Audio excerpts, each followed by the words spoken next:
Hi friends, இன்னைக்கு நம்ம பார்க்க போறது ஒரு சூப்பரான காலிஃப்ளவர் சில்லி எப்படி பண்ணலாம் பார்க்கலாம் வாங்க. ஃபர்ஸ்ட் ஒரு பாத்திரத்துல சுடுதண்ணி எடுத்துக்கங்க. சுடுதண்ணி எடுத்து நம்ம க்ளீன் பண்ணி வச்சிருக்க காலிஃப்ளவர்ஸ் போட்டு மஞ்சள் உப்பு போட்டு நல்லா க்ளீன் பண்ணி எடுத்துக்கங்க. எடுத்துட்டு ஒரு தட்டில் லைட்டா ஒரு 1/2 டம்ளர் தண்ணி ஊத்துங்க. ஊத்தி காலிஃப்ளவர் சில்லி பவுடர் போடணும். நெக்ஸ்ட் 2 டேபிள் ஸ்பூன் கார்ன்ஃப்ளவர் மாவு சேர்த்துக்கங்க.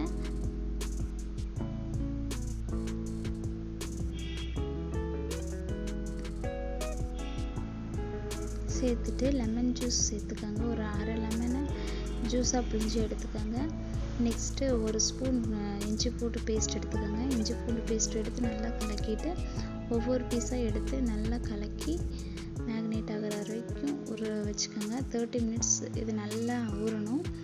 ஊறினதுக்கப்புறம் ஒரு பேனில் எண்ணெய் சேர்க்கணுங்க. எண்ணெய் சேர்த்து எண்ணெய் நல்லா சூடானதுக்கப்புறம் பாருங்க, இப்போ எண்ணெய் சூடாயிட்டு இருக்கு.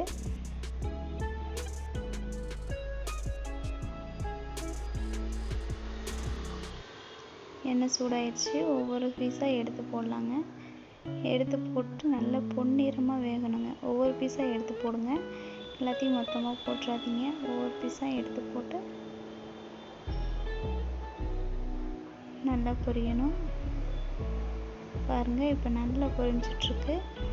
பொரிஞ்சதுக்கப்புறம் லாஸ்ட்டாக கார்னிஷிங்காக கருவேப்பிலை கொஞ்சம் எடுத்து டீப் ஃப்ரை பண்ணி மேலே போடணுங்க. போட்டால் நல்லா வாசமாக இருக்கும். பாருங்கள், இப்போ ஒரு சூப்பரான காலிஃப்ளவர் சில்லி ரெடி ஆயிடுச்சு. நீங்களும் உங்கள் வீட்டில் செஞ்சு பார்த்துட்டு எனக்கு சொல்லுங்கள். தேங்க்யூ.